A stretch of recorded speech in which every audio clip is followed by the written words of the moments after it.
bottle slipped at 9:47 p.m. Cassie Monroe had been carrying wine professionally for 4 years, which meant she had developed the particular spatial awareness of someone who moved through crowded rooms with full hands for a living, the ability to track a tray's center of gravity while simultaneously navigating a chair pushed back without warning, a child crossing at ankle height, a guest who turned to gesture with both arms at exactly the wrong moment. She had not spilled a drink in 14 months. She knew this because her manager, Derek, tracked these things on a whiteboard in the back office, with the loving attention of someone who considered accident-free streaks a form of personal achievement. 14 months. She was going to have to tell Derek tomorrow. The restaurant was called Aurelius. It occupied the ground floor of a building in the River North neighborhood of Chicago that had been a bank in a previous life, and the architects who'd converted it had kept enough of the original bones that the ceiling was still coffered, and the columns were still marble, and the whole place had the particular hush of somewhere that took itself seriously. The tables were dark walnut, the linens were ivory, the lighting was the specific warm amber of rooms, designed to make everyone inside them look slightly better than they actually did. A meal for two with wine ran close to $400. The clientele were the kind of people who made reservations 3 weeks out and sent the bread back if it wasn't warm enough. Cassie had worked here long enough to be good at it. Not just technically good, not just accurate with the orders and smooth with the service, but genuinely skilled in the way of someone who had figured out that waiting tables at this level was actually about reading people, knowing when a table wanted conversation and when they wanted to be left alone, knowing when someone was celebrating something real and when they were performing celebration for a companion who wasn't as happy as they were supposed to be, knowing when a guest was difficult because they were difficult, and when they were difficult because something was wrong. She was good at all of it. What she was not good at, what she had never been particularly good at, was managing her own nervous system in the presence of something that registered as a threat before her brain had decided whether it actually was one. She'd felt it the moment Table 7 was seated. Not the whole table. Table 7 had 4 guests tonight, a couple celebrating what the reservation notes described as an anniversary, and 2 other men who had the polished, comfortable ease of people accustomed to expensive restaurants. She'd taken their drink orders without incident, delivered the bread, recited the specials. Normal. Fine.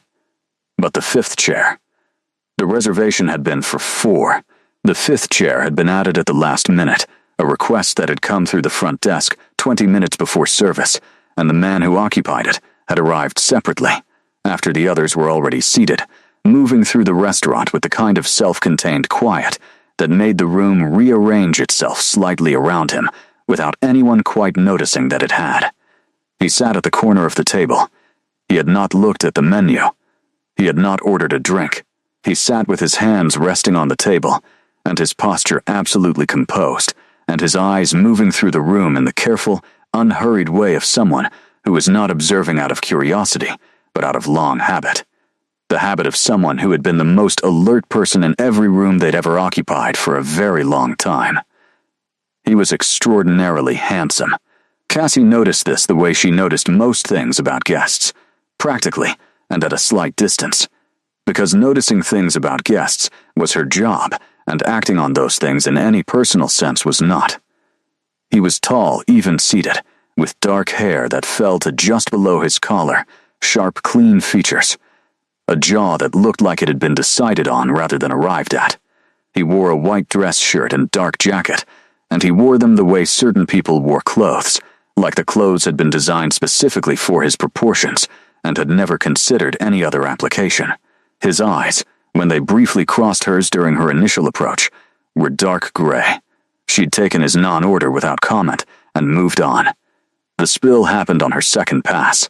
She was carrying a bottle of the Barolo they'd ordered for the table, doing the pour in the correct sequence, starting with the woman to the left of the host and working around, and everything was going fine until the anniversary wife shifted her chair back at the exact moment Cassie was passing behind her, and the corner of the chair caught the back of Cassie's knee, and her balance went.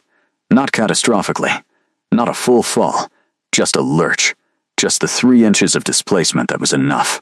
The bottle tipped. The wine went left, and the man in the corner chair, who had been sitting absolutely still, was now wearing approximately 4 ounces of 2018 Barolo on the front of his white dress shirt. The table went silent, the kind of silence that preceded either a scene or a mercy, and Cassie was already moving, napkin out, professional instinct overriding the particular horror of the moment, mouth forming the words she was trained to say in exactly this situation. "I am so sorry," she said. "Sir, I am so sorry. Please let me." She pressed the folded napkin to the stain and looked up to assess the damage and gauge the guest's expression, and was prepared for any of several reactions: anger, cold displeasure, the theatrical sigh of someone who was going to make this into a story about poor service. She was not prepared for what actually happened. He smiled. It arrived slowly, the way sunrise arrived, not all at once but in increments, each one changing the quality of what came before it. The corner of his mouth first, then the full curve of it, then something that reached his eyes and transformed them from the careful, contained gray she'd catalogued on her first approach into something warmer and more complicated. Something that looked like a man surprised by his own reaction to a moment he hadn't anticipated.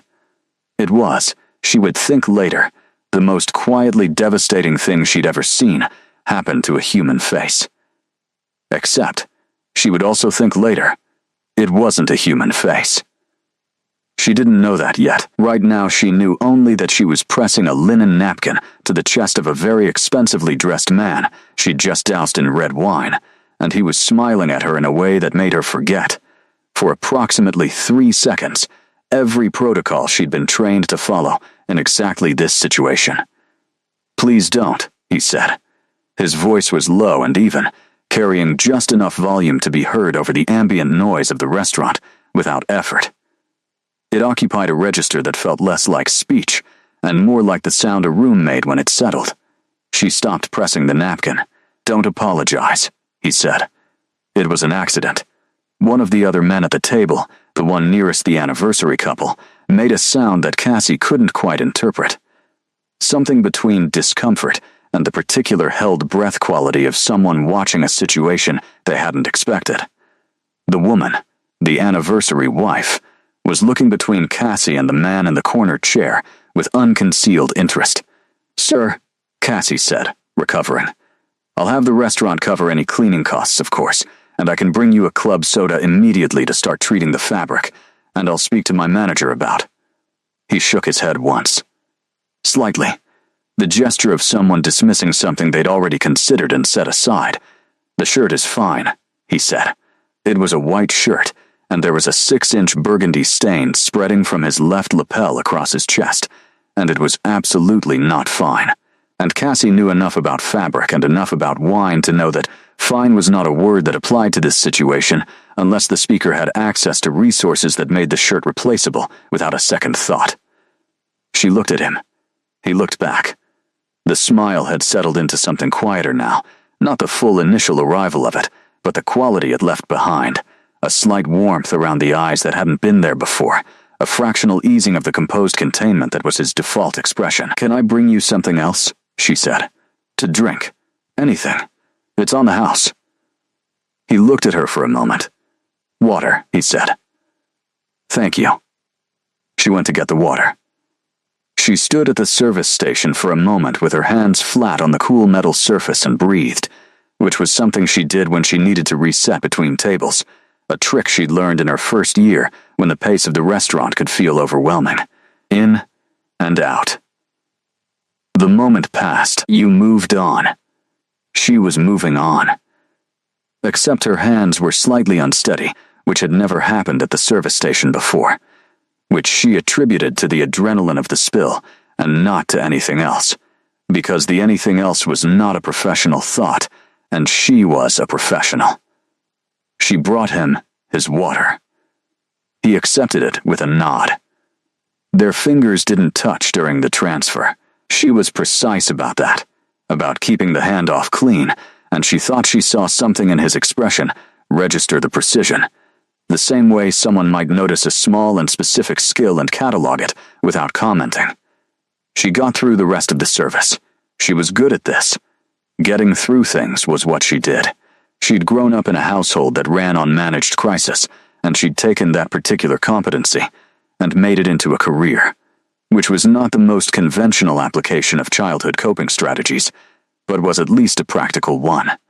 She smiled at the right moments and refilled the glasses and delivered the courses with the timing that Derek described, without any self-awareness, as masterful, and she did all of it with the surface ease of someone who was not thinking about the man in the corner chair. She was absolutely thinking about the man in the corner chair. Not in a way she planned to do anything about, just in the involuntary, peripheral way that the mind returned to things that hadn't been fully processed, the way you kept almost touching a bruise to see if it still hurt. The table stayed for 2.5 hours. She checked on them at appropriate intervals. He never ordered food. He drank the water, and then a second glass of water, and sat with the same quality of unhurried stillness for the entire length of the meal, occasionally speaking to the others at the table in a low voice she couldn't catch from the distances service required, occasionally sitting in complete silence that the others seemed not to find unusual. When the table settled the check, the 4 others stood and gathered their things with the comfortable inefficiency of people who'd had a good evening. She was at the service station and didn't see the tip until she went to clear the table. She saw it and looked at it for a moment. Then she looked across the restaurant toward the exit. He was the last of the 5 to leave. He was pulling on his jacket at the door, and for a reason she wasn't able to fully articulate to herself, she crossed the floor. "Sir," she said. He turned. She held out the folded bills. "This is too much," she said. He looked at the money. Then, at her. "For the shirt," he said, "since you wouldn't let me apologize." She looked at him for a moment. The restaurant moved around them, the ambient sounds of other tables and kitchen noise and the soft music that Derek had spent considerable effort calibrating to the exact volume that said expensive, without saying trying. "I spilled on you," she said. "You don't owe me for the shirt." He looked at her with that same focused attention, the gray eyes doing the thing she'd noticed earlier, settling on her face and staying there. "Keep it," he said. And he left. She told her roommate about it that night.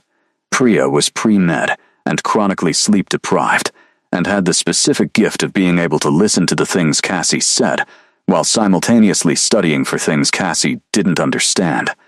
And she performed this gift at the kitchen table, while Cassie sat across from her with a cup of tea she'd made to have something to do with her hands. He smiled, Cassie said. Like, genuinely smiled. At me, after I dumped wine on him. Priya turned a page. Rich guys are weird. He wasn't weird. Cassie thought about it. He was the opposite of weird. He was the most composed person I've ever served, and I've served a sitting senator. Priya looked up briefly. Did he ask for your number? No. Did you want him to? Cassie looked at her tea. That's not the point. That's always the point, Priya said, not unkindly, and went back to her textbook. Cassie went to bed. She lay in the dark and thought about the smile. Not the man specifically, not in a way that required her to examine too carefully what she was doing, just the smile itself, the quality of it, the way it had arrived like something unexpected in a face that had been prepared for everything else, like a door opening in a wall you'd already decided was solid. She slept eventually. She didn't expect to see him again. Aurelius had regulars, guests who came once a month or once a week, who had their preferred tables and their usual orders and their preferred servers, who Cassie knew by name and drink preference and dietary restriction. But the man from table 7 had not been a regular. He'd been an addition to an existing reservation, a last-minute chair, a variable. He came back the following Friday, alone this time, reservation for 1, under a name she read off the book when Derek handed her the seating chart for the evening. Voss. One guest. Table 4, which was the corner 2 top by the window that Aurelius reserved for guests who wanted privacy and the pretense of watching the street. She recognized him the moment he walked in. He was wearing dark again, a different shirt this time, deep charcoal, and he moved through the restaurant the same way he'd moved through it before, with that quality of self-contained quiet that made the room rearrange slightly around him. The host brought him to table 4, and he sat and he looked at the menu this time, which felt somehow like information. Derek appeared at her shoulder. "That's your table," he said, in the tone he used when he considered a table's assignment self-evidently correct. She already knew. She approached table 4 with the same professional composure she brought to every table, which required, this time, a small but real act of will. "Good evening," she said. "Welcome back." He looked up from the menu. Recognition moved through his expression, and then something else, something she filed away before she could examine it too closely. "You remember me," he said. "You left a significant tip," she said. "I tend to remember that." The corner of his mouth moved. Not the full smile from last week, but its precursor, the ghost of it. She took his order. He was eating this time, and he ordered with the brevity of someone who had already decided before arriving. No questions about the menu, no requests to modify, just the selection stated cleanly, and the menu returned. She brought his food. She checked on him once, at the appropriate interval. He was unhurried.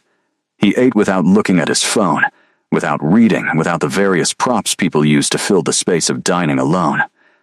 He simply sat and ate and looked occasionally at the street through the window with an expression she was starting to recognize, the one that was his resting face, composed and slightly remote and carrying underneath it, like a frequency you felt more than heard, something that was not quite sadness, but was adjacent to it, like a man who had everything and had discovered that everything was not the thing he'd been looking for. She was clearing a neighboring table when he spoke. "The chair," he said. She turned. He was looking at her. "Last week. The anniversary woman's chair. It caught your knee." She looked at him. "Yes. You apologized for 7 minutes," he said, "to me and to the table and to my shirt." He paused. "You didn't accept my explanation that it wasn't your fault." "It was my table," she said. "My responsibility." He looked at her steadily. "And if something outside your control creates a consequence in your territory, you consider it your failure." She held the stack of cleared plates. "That's a very philosophical way to describe a wine spill. I have a lot of time to think," he said. She looked at him for a moment. "Can I get you anything else?" she said. He looked at her with the gray eyes doing their thing, settled and present. "What time do you finish tonight?" he asked. She held very still for a moment. 11, she said. He nodded once, like she'd confirmed something. She went back to the service station and stood there for 3 seconds longer than she needed to. Then, she went back to work.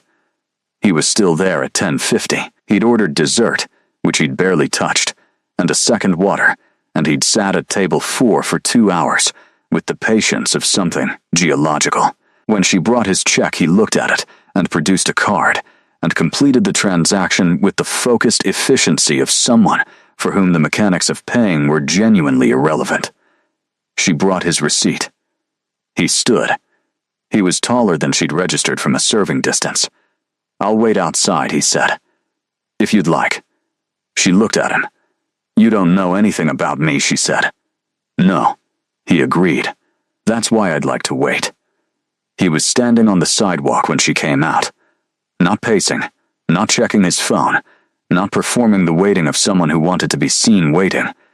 Just standing, hands in the pockets of his jacket, looking at the street with the same quality of unhurried attention he brought to everything, as if the street and its traffic and the November cold were as interesting as anything else, and he was in no particular hurry for the next thing to begin. She stopped beside him. He looked at her.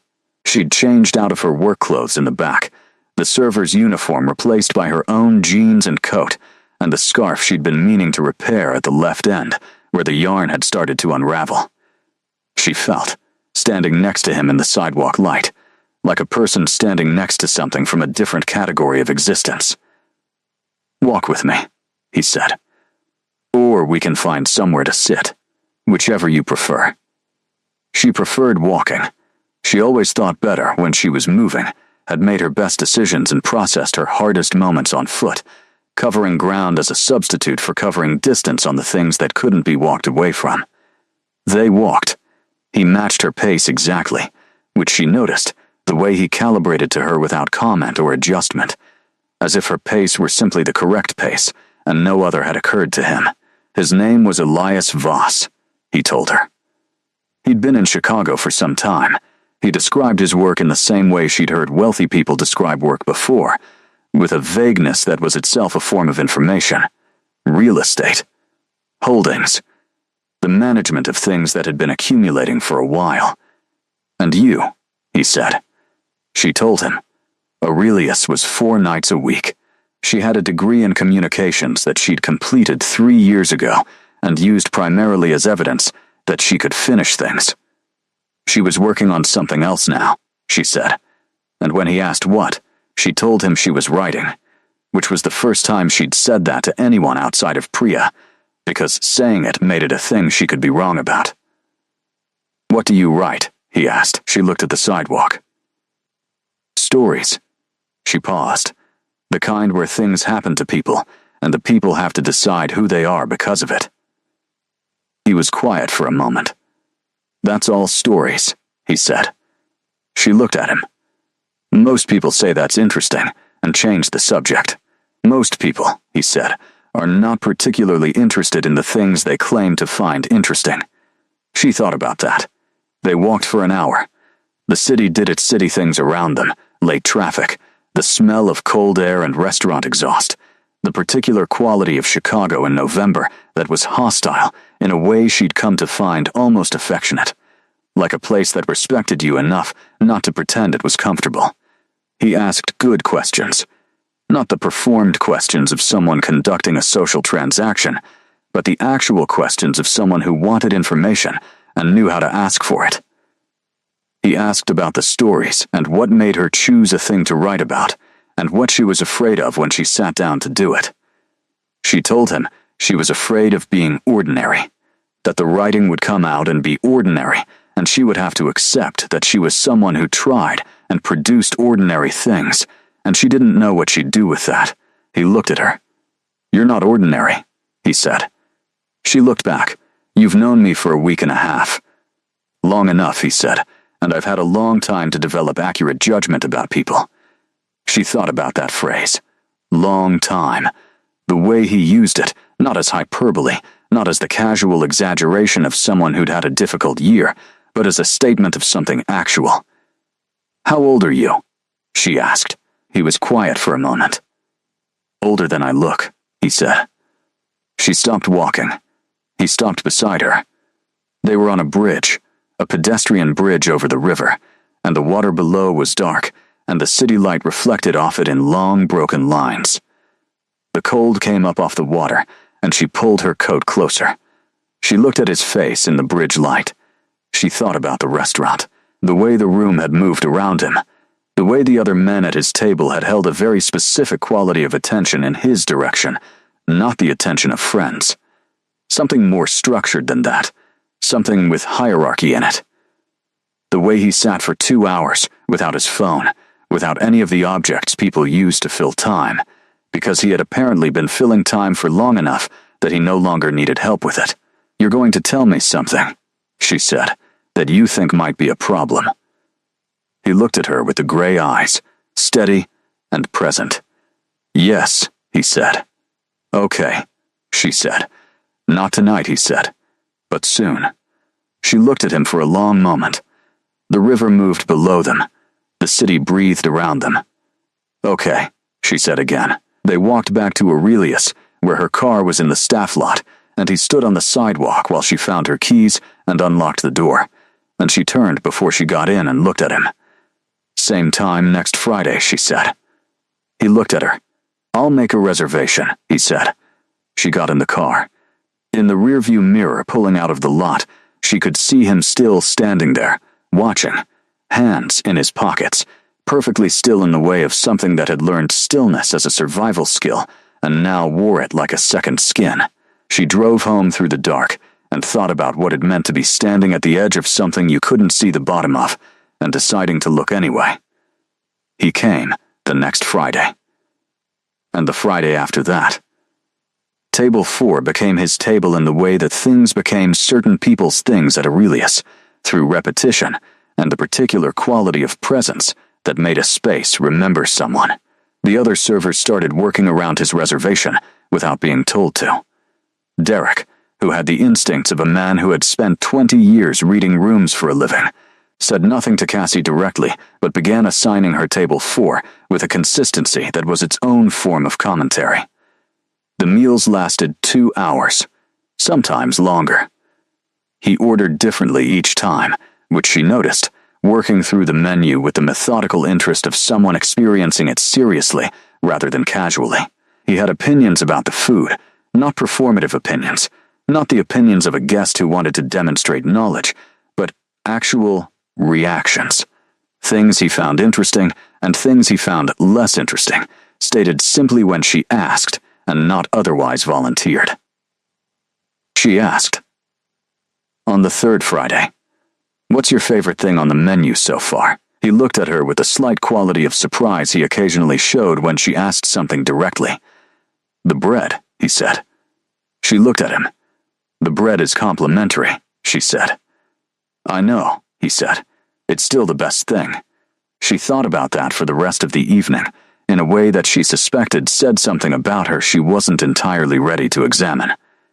They kept walking after each shift. The walks got longer. The conversation got deeper in the way of something that had found its channel and was following it. Not pushed, but pulled, drawn by its own direction. She told him about her family, her parents in Ohio who called every Sunday and asked when she was coming home in a tone that was loving and slightly baffled by the choices she'd made. Her younger brother, who was 22 and studying environmental science, and had the particular certainty of someone who hadn't yet been wrong about anything important. He listened to all of it. He told her things too, incrementally, carefully, the way you built something that needed to be weight-bearing, one piece placed precisely before the next was added. He'd lived in other cities before Chicago. Many of them. He named a few. Paris, Vienna, a city in Spain she knew from history rather than geography, and he described them with the texture of personal memory rather than historical knowledge. The way you described a neighborhood you'd actually walked rather than read about. She was building a picture. It was an incomplete picture, had obvious gaps that she could feel the shape of without being able to see what filled them, but the parts she could see were consistent and specific and did not have the quality of invention. He wasn't performing history. He was reporting it. She sat with that. The fifth Friday he arrived with something different in his posture. Not distress, nothing that alarming, but a tightness she hadn't seen before, a quality of something being held that was heavier than usual. She noticed it on his approach to the table and filed it without comment, the way she filed everything, for later assessment. She took his order. She brought his food. She checked on him at the appropriate interval. She brought his check. He paid. Outside, walking, he was quieter than usual, and she matched him, understanding from experience that some silences wanted company, and some wanted to be pressed, and she was learning which kind were his. Eventually he said, "I had a conversation today that I found difficult." She waited. "With my counsel," he said. She'd heard that word from him before. Counsel. She'd held it at arm's length, not asking, letting him bring things at his own pace. "About me," she said. "Not a question. About the situation," he said, "which includes you." She looked at him. "What did they say?" "That I'm being reckless," he said. "That I'm allowing proximity without protocol. That there are rules for a reason." "Rules," she said. He was quiet for a moment. "About humans," he said. "About how we interact with them." He paused. With you. She stopped walking. He stopped, beside her. They were on the same bridge as the first walk. She didn't think that was accidental. She looked at him in the bridge light, at his face, at the gray eyes and the long brown hair and the sharp composed features that she'd spent 5 weeks memorizing without meaning to. You're going to tell me now, she said. Yes, he said. And when I hear it, she said, it's going to explain the things that haven't made sense. Yes, like why you sat for 2 hours without your phone that first night. Yes. And why you described Vienna like you'd lived there. Yes. She looked at him. Because I did, he said quietly. Live there. A long time ago. She held the railing of the bridge with both hands. How long, she said. He looked at the river below. I was in Vienna in 1743, he said. I left in 1791. The river moved below them. The city continued its business around them. Cassie held the railing and breathed. Vampire, she said. He looked at her. Yes. She looked at the river. She looked at the city. She looked at his face. The smile, she said, last month, when I spilled the wine. He nodded. Why, she said. What was it about that specific moment? He was quiet for a long time. Because no one had surprised me, he said finally, in a very long time. And you surprised me completely. He paused. I'd forgotten what that felt like. She let go of the railing. She turned toward him. Tell me everything, she said. They didn't walk back that night. They found a bench on the far side of the bridge and sat on it in the November cold, and he told her, carefully and completely, in the way he did everything, the things he'd been building toward for 5 weeks. He told her what he was, not with dramatic framing, not with the language of confession or apology, but with the plain directness of someone presenting accurate information and trusting the listener to handle it.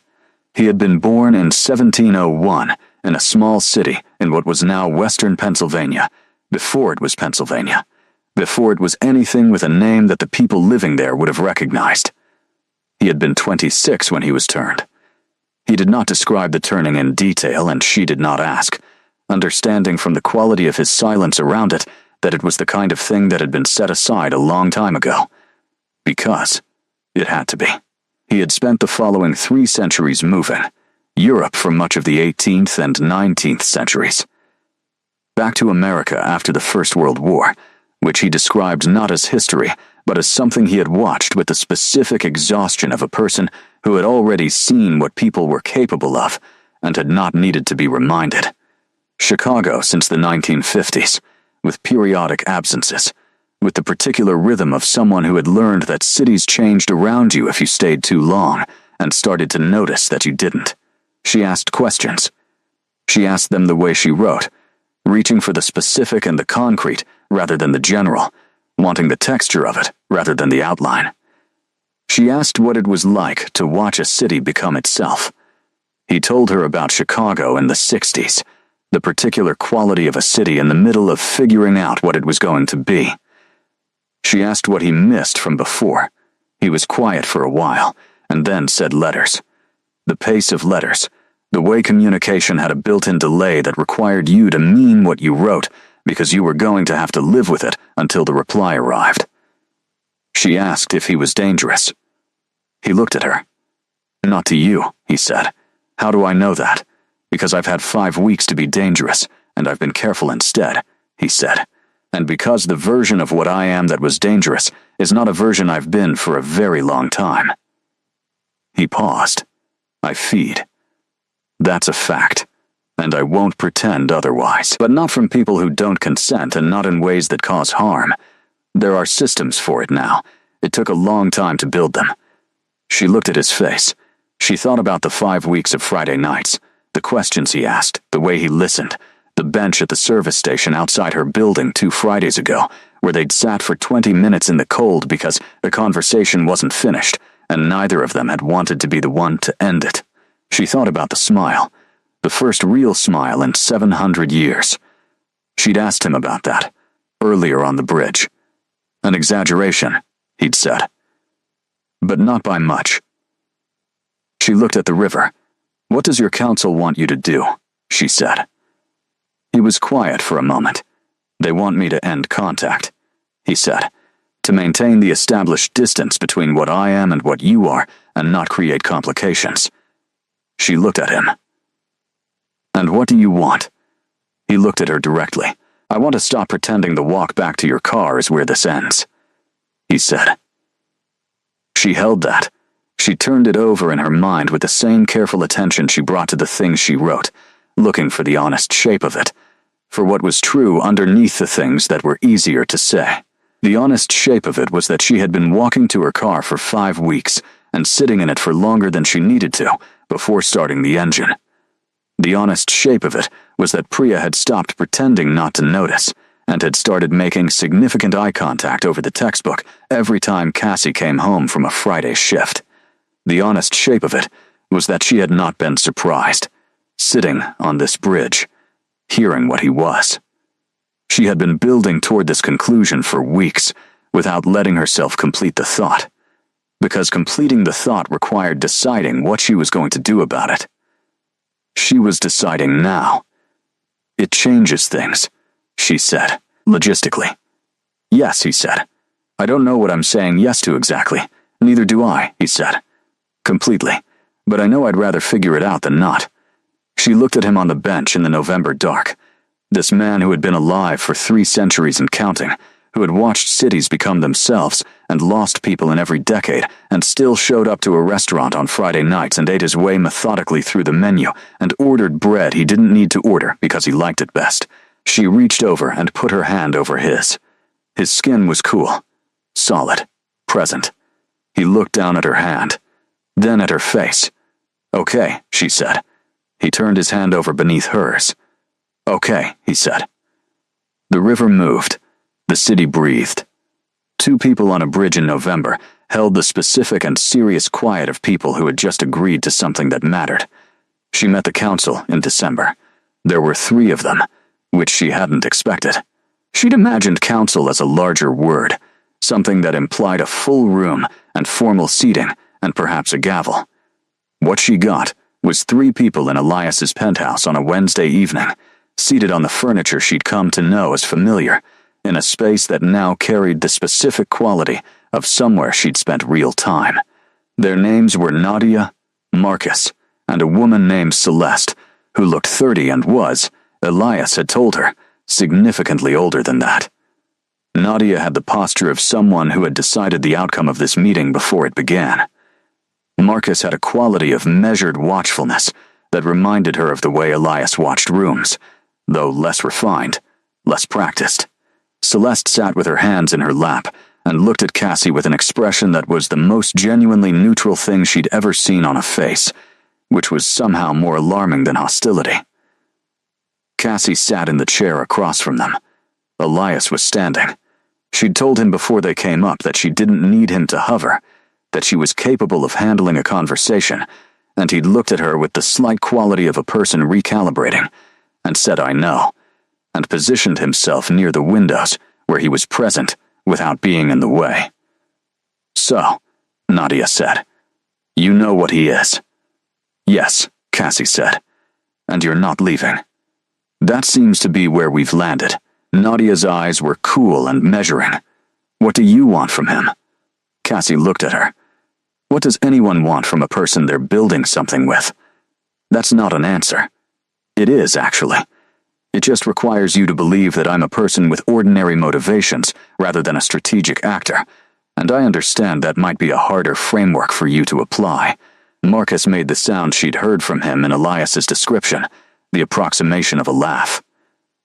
Celeste said, for the first time, "What are you writing?" Cassie looked at her. "Elias told you about that," she said. "He mentioned it," Celeste said. "What is it?" "A novel," Cassie said, "about a woman who discovers the world is larger than she thought and has to decide what to do with that information." The silence in the room shifted. Celeste looked at Elias, then back at Cassie. "Is it autobiographical?" she asked. "It's becoming more so," Cassie said. Nadia stood. She crossed the room to the window and stood with her back to the space for a moment, looking at the city. When she turned back, her expression had changed by a degree. "He hasn't smiled," she said, "in a very long time. We noticed it first. Before you, I mean. The change in him. He said it was nothing, and then we realized it wasn't nothing." She looked at Cassie with an expression that had shed most of its architecture and was now just a person looking at another person. "Whatever you're doing," she said, "keep doing it." Then, she picked up her coat and left. Marcus shook Cassie's hand at the door with both of his and said, "Same as last time, good to meet someone who doesn't flinch." Celeste paused at the threshold and looked back. "The novel," she said. "When you finish it. I'd like to read it." Then, she was gone. Elias crossed from the window. He looked at her. "You told Nadia that her question required her to believe you were a person with ordinary motivations," he said. "Yes," she said. "She doesn't back down from things," he said. "Neither do I," Cassie said. He looked at her for a long moment. "I know," he said. She stood up from the chair and closed the distance between them, which wasn't far, which was something she'd noticed about the spaces she occupied with him. They were always smaller than they appeared, always contracted by whatever was moving between them into something intimate and specific. She looked up at his face.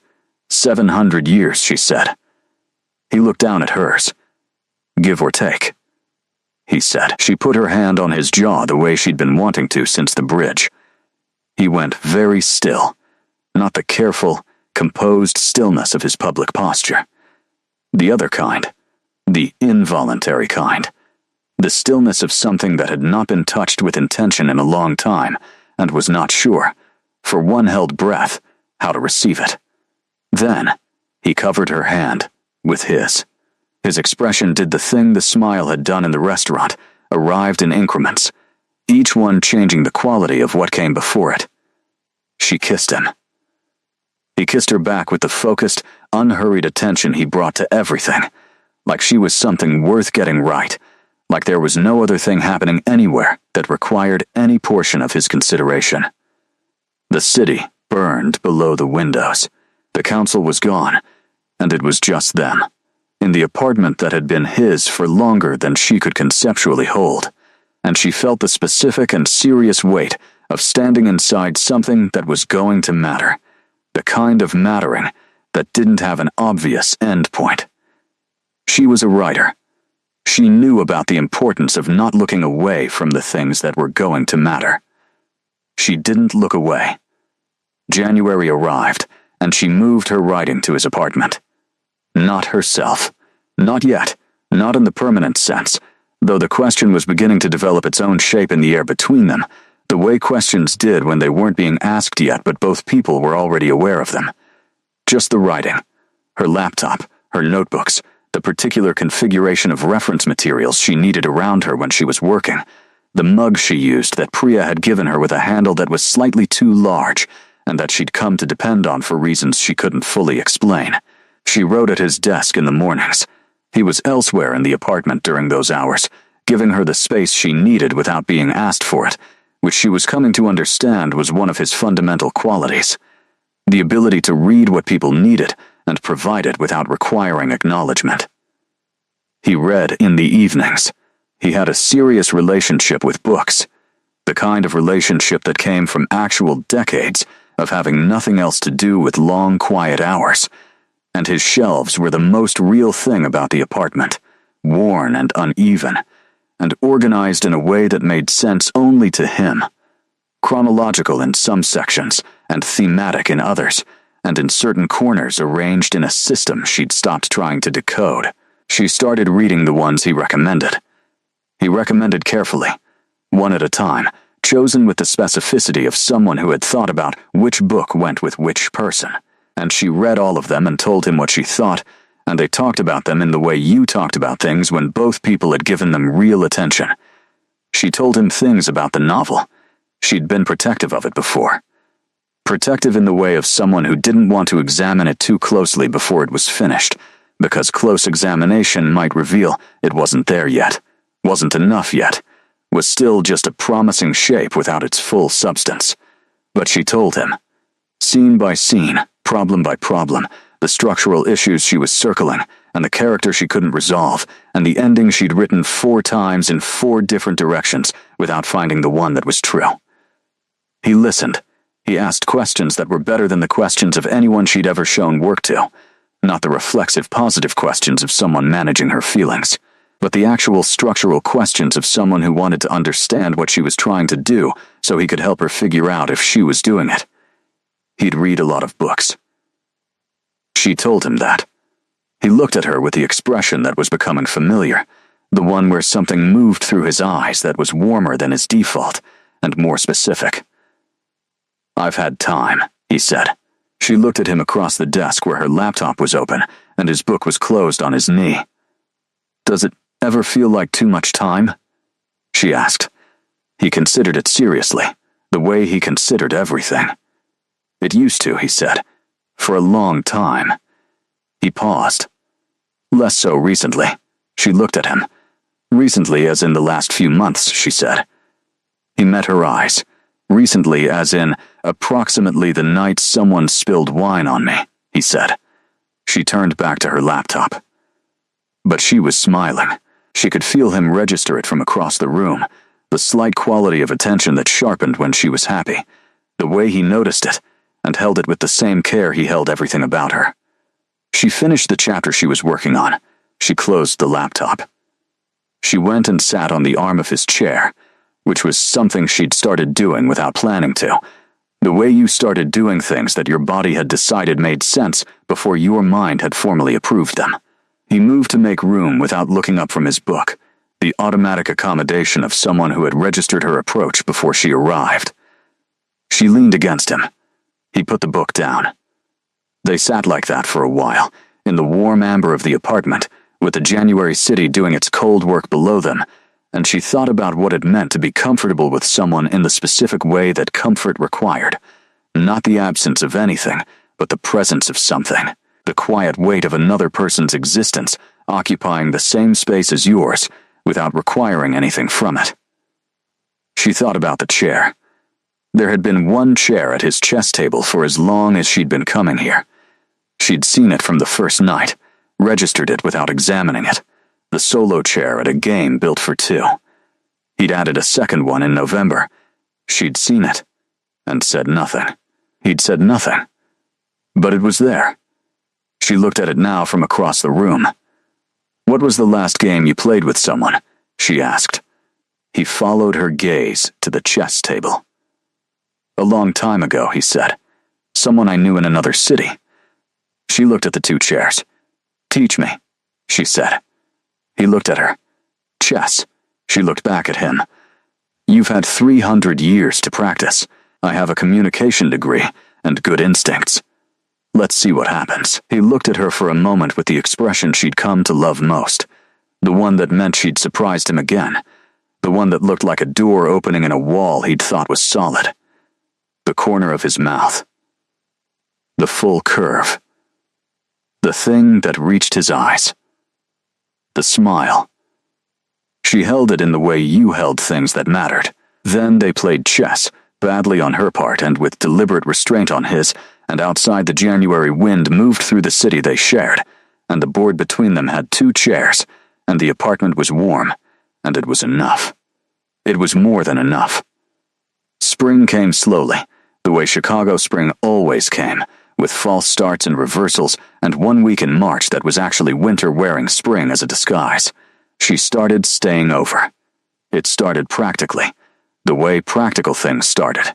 A Friday shift that ran long, and a conversation that ran longer, and a moment at the elevator where it was past 1 in the morning, and the drive back to her apartment on the north side had a specific and obvious pointlessness to it that they both acknowledged without needing to say much about it. She kept a toothbrush there by the end of February, a set of clothes by mid-March. Her books arrived in April, not all of them, not the symbolic everything at once of a move, but the ones she was currently reading and the ones she knew she'd want to reach for, and they went on his shelves in the way things went when they found where they belonged, settling into spaces that had apparently been waiting. Priya threw her a small and ironic going-away party with 2 other friends that involved good wine, and the specific warmth of people who were happy for you even though happy for you meant you were leaving. She told them the truth, more or less. She told them he was older than he looked, and that he had a lot of books, and that the apartment was 60 floors above everything, and that she was writing better than she ever had, which was all true.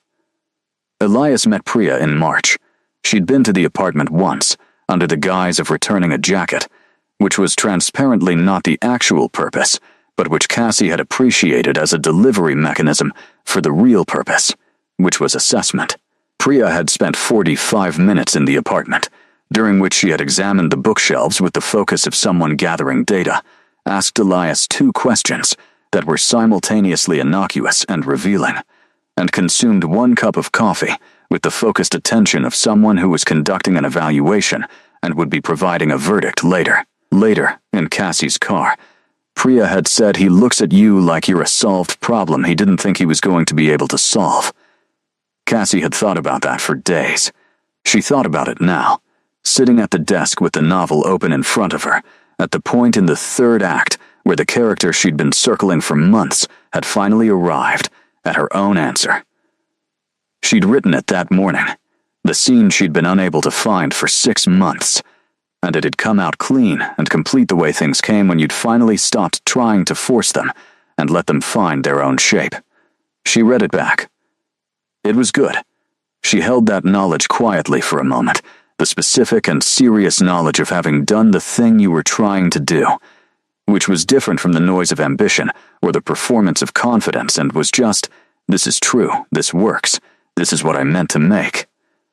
She heard Elias in the kitchen, the sound of coffee being made, the particular sequence of his morning routine, which she'd learned the way you learned the sounds of a place you lived in, until they became part of the texture of how mornings felt. She went to the kitchen.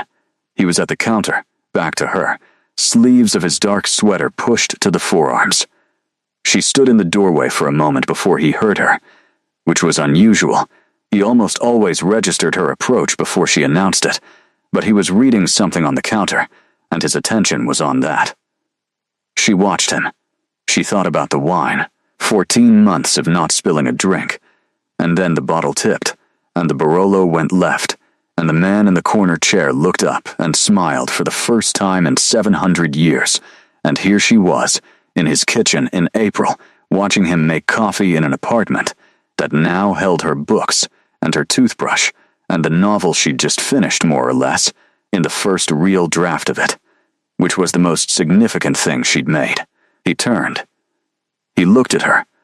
Something in his expression shifted when he saw her face. "What?" he said. "I finished the draft," she said. He set down what he was holding. He crossed to her in the way he crossed distances when it mattered, without ceremony, directly. He held her face in both hands. Looked at her. "That's everything," he said. She put her hands over his. "I want to dedicate it to you," she said. "And I want to figure out how to do that without explaining things that aren't mine to explain." She paused. "Help me figure out the wording." He looked at her for a long moment. Something moved through his expression, the layered thing she'd learned to read, the surface composure, and underneath it, the older, warmer, more unguarded thing. "For E," he said, who smiled first. She looked at him. "That works," she said. He kissed her forehead. Then he went back to the coffee, and she went back to the desk, and the morning continued in the warm, specific way that mornings continued when they were part of something larger than a single day. The novel sold in June. She hadn't expected it to be fast. She'd expected the long, grinding patience of the submission process, the months of silence and form rejections, and the particular discipline of continuing to believe in something while the world took its time deciding what it thought. She'd prepared for that. She'd made peace with the waiting as the price of the thing she wanted. It sold in 6 weeks. She was at the desk when her agent called. She heard her name, heard the number, heard the words "we have an offer," and sat very still for approximately 4 seconds before her brain completed the processing. Then she said, "Say that again, please." Her agent said it again. She said, "Okay, yes. Please proceed," in the tone of someone who was holding a very large thing very carefully so as not to drop it. She hung up. She sat at the desk for a moment. Then, she went to find Elias. He was in the other room, the one she'd started calling the library room, which was not its official designation, but was accurate, sitting in his chair with a book and the focused stillness of someone genuinely inside something. He looked up when she appeared in the doorway. He read her face. He set the book down. She crossed the room and sat in his lap, which she'd never done before in quite this way, with quite this specific intention of being held by something that wasn't going anywhere, and he put both arms around her and held her without asking what, because her face had already told him what, and the what was good, and the good required no words yet. She told him anyway. He was quiet for a moment. Then he said, "I knew." She pulled back to look at him. "You knew it would sell?" "I knew the book was real," he said. The rest was logistics. She looked at him. "You're the most infuriating kind of confident," she said. He looked at her with the expression. The smile arrived. She laughed. He held her, and she laughed, and the city did its June business in the windows, warm now, the lake bright in the distance, and the apartment was full of her books, and his books, and the chest set with 2 chairs, and the novel that was going to be a real thing in the world. And she thought about what it meant to be here. Specifically here. In this room. In this life. She thought about the restaurant. She still worked at Aurelius. 4 nights a week. Same as before, though the conversation with Derek about the novel had gone in a direction she hadn't anticipated. Derek turning out to have a brother in publishing who had opinions about book deals, and the whole thing had resulted in a warmth between them that made the Friday night shifts feel different. Lighter. She liked the work. She'd said this to Elias, and he'd looked at her with the quality of attention he brought to things he found important. "Why?" he'd asked. "Because I'm good at reading people there," she'd said. "And the writing is better when I'm around people. It's not the same thing when I'm only around you." He'd been quiet for a moment. "That's true for anyone," he'd said finally. "You can't only be one version of yourself." She'd looked at him. Most people would be at least slightly put out by that sentence. "I've had time to learn that holding people too tightly is how you lose them," he said. "And I don't intend to lose you." She'd held that for days. She held it now. She looked at his face, at the sharp aristocratic features she'd memorized, and the long brown hair, and the gray eyes that were doing what they always did, settling on her face and staying there. "You never asked me to stop working there," she said. "No. Or to tell anyone about us in any particular way. No. Or to change anything about my life to fit yours." He looked at her steadily. "Why would I?"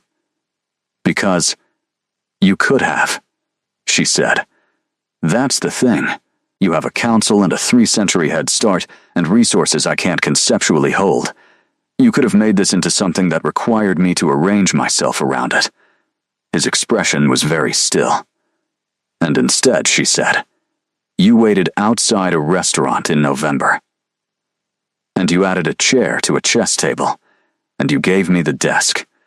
He was quiet for a moment. The desk had been his. She'd taken it over gradually, and he'd moved his papers to the side table without comment, and at some point the desk had simply become hers, and neither of them had marked the transition. "You didn't need me to give you the desk," he said. "You just sat down at it." She looked at him. "I love you," she said. It was the first time. She'd known it for a while, had been building toward saying it the way she built toward the endings of things, making sure the structure would hold the weight before she put the full weight on it. He looked at her. The expression did what it did.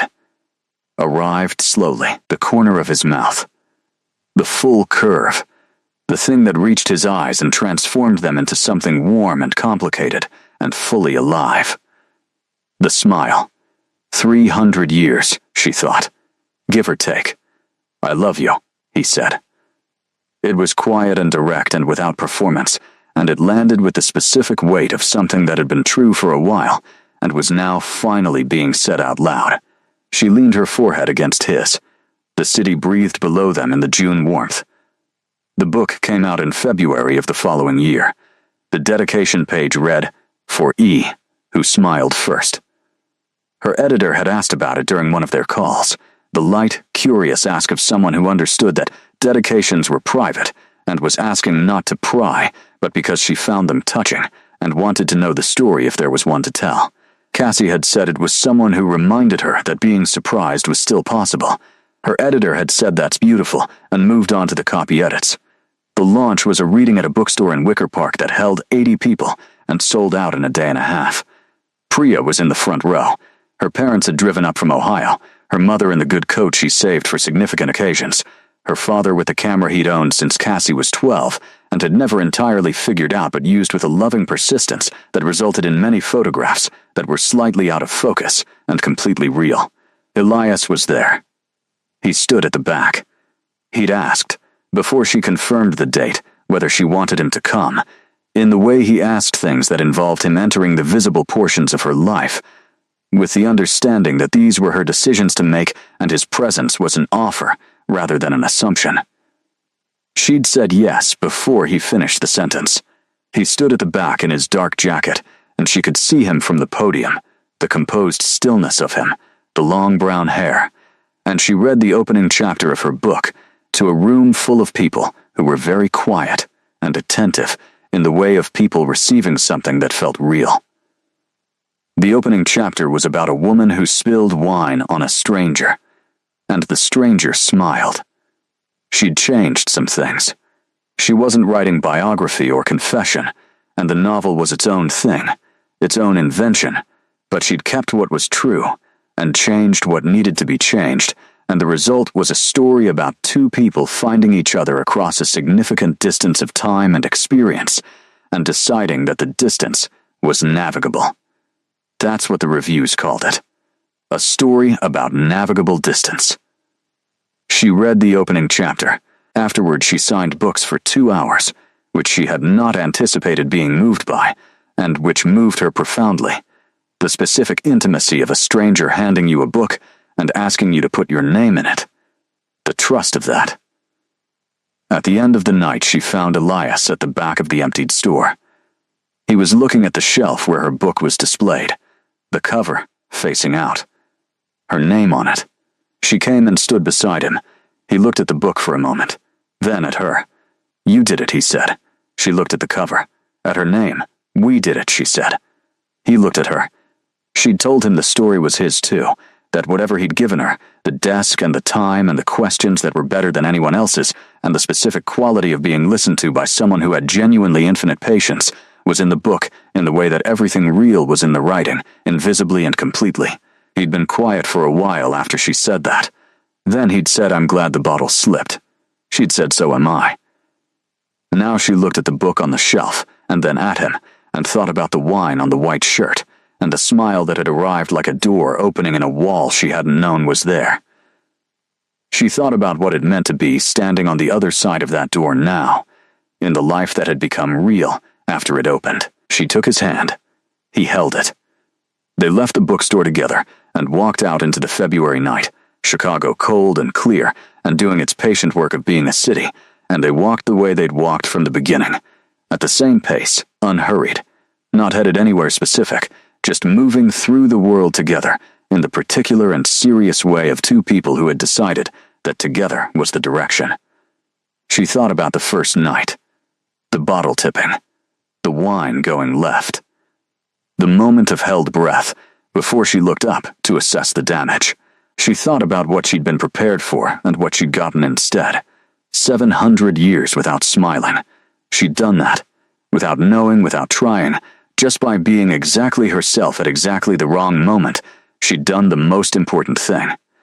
She'd surprised him into being alive again, in the particular way that being alive required, the way that needed another person to make it real, that couldn't be manufactured from stillness and solitude no matter how long you practiced. She was a writer. She understood about the things that couldn't be forced. The February wind came off the lake and she pulled her coat closer, and he was there, steady and cool and completely present, and the city spread around them in every direction, and the book was real, and the life was real, and the smile that had arrived on a November night in a restaurant that took itself seriously was still there, less rare now, more practiced, belonging to a face that was remembering what it was for. She looked up at him. He looked down at her, and smiled. She held it the way she'd held it the first time, with both hands, with everything she had. Some things were worth spilling for.